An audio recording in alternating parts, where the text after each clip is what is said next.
प्रिय भैया बहनों, आज हम लोगों का टॉपिक है derivation of equation of motion, गति के समीकरण का निगमन। गति के समीकरण क्या होते हैं और उसका निगमन किस प्रकार करना है, इसी बात को हम आज जानेंगे। तो पहले सर्वप्रथम ये जानेंगे कि इक्वेशन ऑफ मोशन क्या होता है, गति के समीकरण क्या होते हैं। भौतिक विज्ञान में प्रश्नों को हल करने के लिए या किसी भी विषय को आसानी से समझने के लिए समीकरण दिए गए, जिसको आप कह सकते हैं पहला समीकरण आपका दिया गया v = u + at, दूसरा आपका दिया गया s = ut + ½ at² और तीसरा आपका दिया गया v² = u² + as। ये जो तीनों इक्वेशन है, जो समीकरण है, ये तीनों समीकरण गति से संबंध रखते हैं, इसलिए गति समीकरण गति के समीकरण कहे जाते हैं। अब इसमें कुछ वेरिएबल्स लिखे गए हैं, जैसे इंग्लिश के, जिसको आप इंग्लिश के वर्ड कहते हो, u लिखा है, सॉरी v लिखा है, u लिखा है, a लिखा है, t लिखा है, s लिखा है। तो ये वेरिएबल्स का मीन्स क्या होता है, ये तो अल्फाबेट्स तो ही है, लेकिन इसका फिजिक्स में क्या मीन्स होता है, वो हम अगर कहीं पे u लिखा होगा, v लिखा होगा, तो उसको क्या एज्यूम करेंगे, क्या मानेंगे। अगर कहीं पे भी फिजिक्स में u लिखा है तो उसको हम मानेंगे इनिशियल वेलोसिटी, जिसके बारे में हम लोगों ने जाना है, अभी तक पहले भी जान चुके हैं, हम लोग इसके बारे में पढ़ चुके हैं। इनिशियल वेलोसिटी, जिसको आप प्रारंभिक वेग भी कहते हो। दूसरा क्या है v क्या है, फाइनल वेलोसिटी, जिसको आप अंतिम वेग कहते हो। और यस आपका है डिस्टेंस, यानी दूरी को जब भी रिप्रेजेंट करते हो तो इस इक्वेशन के माध्यम से, यानी इस इक्वेशन जहां यस लिखी है उसका मतलब हुआ डिस्टेंस, और जिसको आप दूरी कहते हो। a एक्सेलरेशन है और t आपका टाइम। तो यानी अगर इक्वेशन में ये तीनों जितने भी वर्ड लिखे गए हैं, इनका मतलब क्या होता है फिजिक्स की लैंग्वेज में, तो हम इस तरीके से इसको जान सकते हैं। ये इतना ही जानने के लिए है। अब इस दूसरी विषय यह क्या है कि हम इसको डेरिवेट करते हैं, इसका निगमन करते हैं और शुरू करते हैं कि मतलब कैसे किस तरीके से निगमन करेंगे। सबसे पहले फर्स्ट इक्वेशन शुरू करते हैं। फर्स्ट इक्वेशन हमारा है v = u + at। ये आपको सॉल्व करना है, तो अभी इसके बारे में हम लोग जानेंगे। इसको हटाते हैं।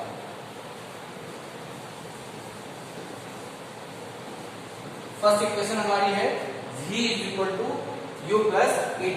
अभी कुछ दिन पहले हम लोगों ने त्वरण के बारे में जाना था, तो त्वरण क्या होता है, त्वरण के बारे में हमने बताया था। त्वरण की डेफिनेशन होती है वेग परिवर्तन की दर को त्वरण कहते हैं।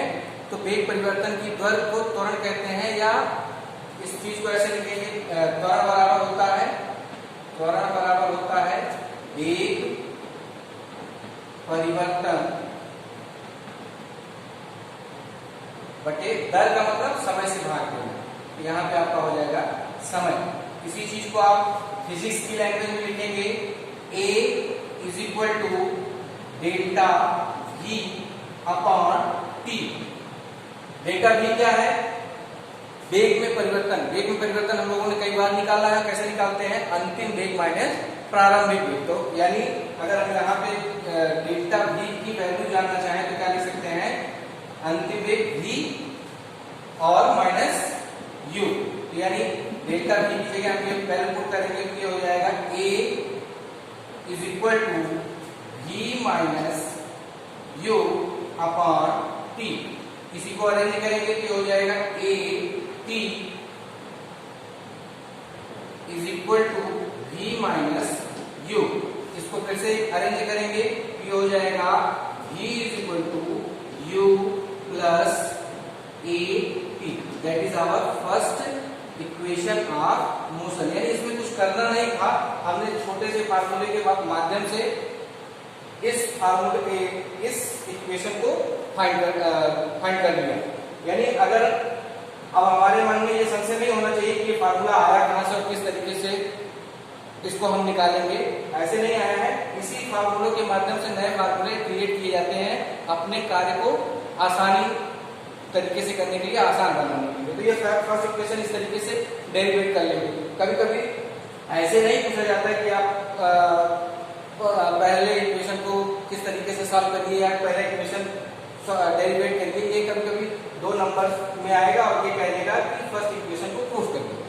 सत्य करिए। तो आप इस तरीके से लिखेंगे, आप वहां बताएंगे कि हम जानते हैं कि त्वरण बराबर होता है वेग परिवर्तन की दर, तो वेग परिवर्तन की दर यानी त्वरण बराबर होता है वेग परिवर्तन बटे समय, और इस तरीके से आप सॉल्व करते हुए आप यहाँ तक पहुंच जाएंगे। दूसरा इक्वेशन हमारा क्या है, s is equal to u t plus half a t square. इसको कैसे प्रूव करेंगे, ये फर्स्ट इक्वेशन हमारा हो गया। अब सेकेंड पे करते हैं, यानी अब सेकेंड पे चर्चा करते हैं। इसके लिए हम जानते हैं दूरी बराबर क्या होता है, यानी s इक्वल टू होता है v multiply by t, v multiply by t। दूसरा एक और जानते हैं average velocity, v average equal to क्या होता है, एवरेज इक्वल टू होता है v plus u upon 2। v average equal to क्या होता है, v प्लस u अपॉन 2। अब थर्ड हमारे पास क्या बचता है, अभी हमने एक फार्मूला निकाला है, v is equal to u plus a t, यानी इसको मान लेंगे फर्स्ट, इसको सेकेंड और इसको थर्ड। ये तीन इक्वेशन हमको पहले से पता है। अब इन तीन इक्वेशन के माध्यम से हम इस इक्वेशन को फाइंड करने की कोशिश कर रहे हैं। ये पहले से हमको जानकारी मिल रहा, तो अब यहाँ पे हम करते हैं सबसे पहले v is equal to s is equal to v into t। तो v इंटू t की जगह, यानी v की जगह हम अगर ये v आपका एवरेज वेलोसिटी मान लिया जाए, यानी v की जगह हम ये वैल्यू रख सकते हैं, रखते हैं s इज इक्वल टू हो जाएगा v plus u upon 2 into t। ये हमारे पास आ गया। अब यहाँ पे जरा देखेंगे u प्लस v या v प्लस u कर लीजिए, तो दोनों बात एक ही हुई, यानी अब यहाँ v की वैल्यू अभी हम यहाँ पे देखेंगे, v की वैल्यू यहाँ से निकालेंगे, v इक्वल टू होता है u प्लस at, यानी v की जगह हम क्या रख सकते हैं, u प्लस at रखते हैं। s is equal to u plus at upon 2 into t।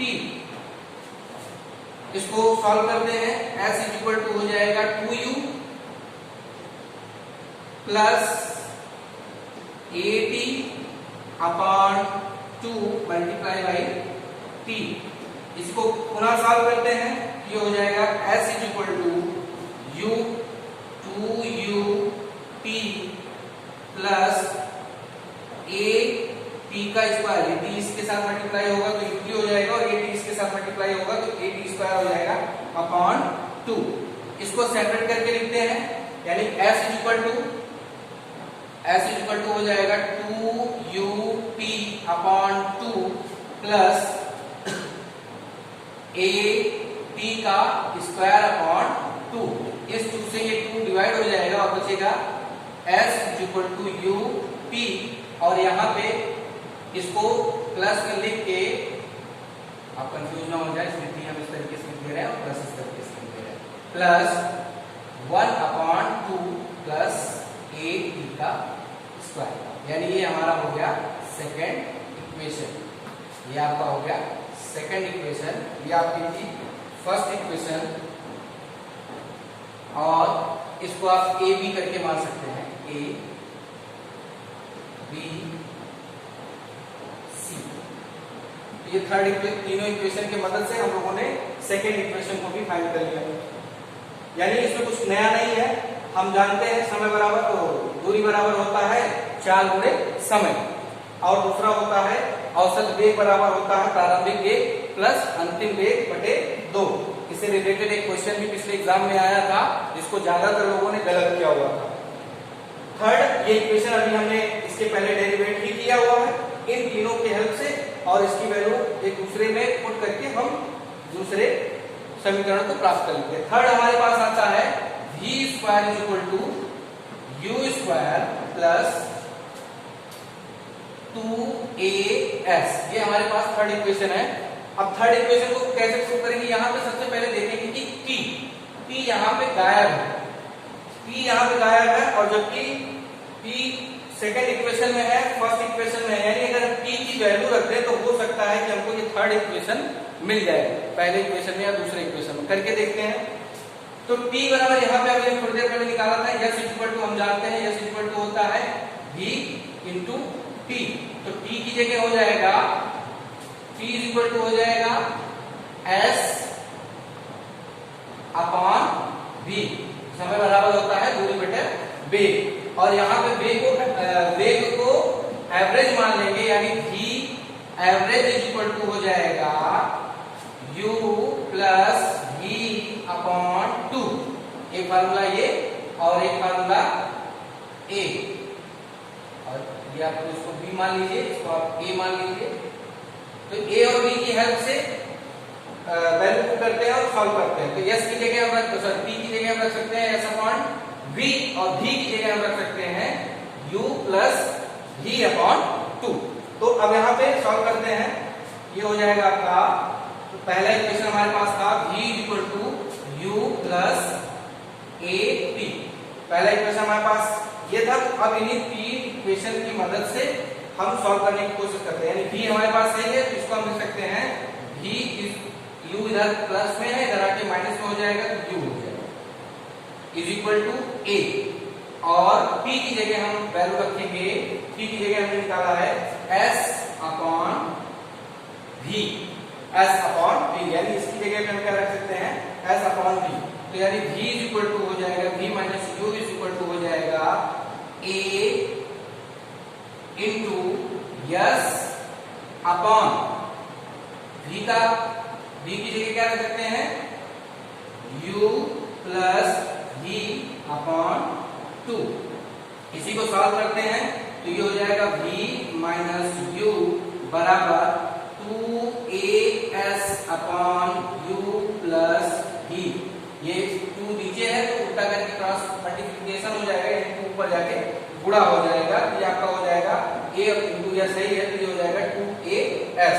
तो ये यहाँ पे ये डिवाइड में है, u प्लस v डिवाइड में है तो इधर आके मल्टीप्लाई हो जाएगा, यानी आपका ये हो जाएगा v माइनस u, एक ब्रैकेट में हो जाएगा u प्लस v एक ब्रैकेट में, और इधर आपका हो जाएगा 2as। ये हमारे पास अभी तक मिला, ये हो गया v माइनस u और v plus u is equal to 2as। तो यहाँ पे एक जरा प्रॉपर्टी देखेंगे a माइनस b और a plus b, a minus b और a प्लस b की प्रॉपर्टी होती है a square minus b square, यानी ये फार्मूला हम लोगों ने पढ़ रखा है, उसी फार्मूले के हिसाब से इसको अरेंज करते हैं। इसको हम लिख सकते हैं a स्क्वायर यानी v का स्क्वायर माइनस u का square is equal to 2as।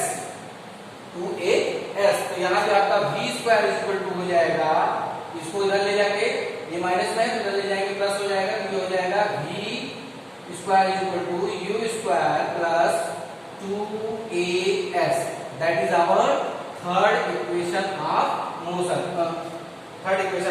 Motion. तो हमको बहुत ज्यादा कुछ करना नहीं हुआ, इसी इक्वेशनों के माध्यम से उसको अरेंज करके हमने जो है फर्स्ट और सेकेंड और थर्ड इक्वेशन को प्राप्त कर लिया। इसमें बहुत ज्यादा कुछ है नहीं, कभी कभी ये 2 नंबर 4 नंबर में पूछ लिया जाता है, कभी कभी पर्टिकुलरली यही पूछ लिया जाएगा कि आपको सेकेंड इक्वेशन का डेरिवेशन करिए। जब मैथमेटिकल तरीके से गणितीय विवेचना के आधार पर इस तरीके से पूछता है तो आप इस तरीके से करेंगे, ग्राफिकल मेथड से पूछता है तो उसको दूसरी तरीके से करेंगे, वो आगे हम लोगों को पढ़ना है कि किस तरीके से ग्राफिकल मेथड से हम लोग पढ़ेंगे। अभी मैथमेटिकल तरीके से हम लोग इस तरीके से ही इसका डेरिवेशन करेंगे, बहुत ही सिंपल तरीका है, बहुत ही आसान तरीके से आप इसको डेरिवेट कर सकते हैं। आगे हम लोगों को अब इसी डेरिवेशन को ग्राफ के माध्यम से समझना है कि अगर ग्राफ में कोई इक्वेशन ग्राफ के माध्यम से अगर हमको फर्स्ट सेकंड और थर्ड इक्वेशन को प्रूफ करना हो तो कैसे प्रूफ करेंगे, ये हम लोग आगे पढ़ेंगे। आज के लिए बस इतना ही, धन्यवाद।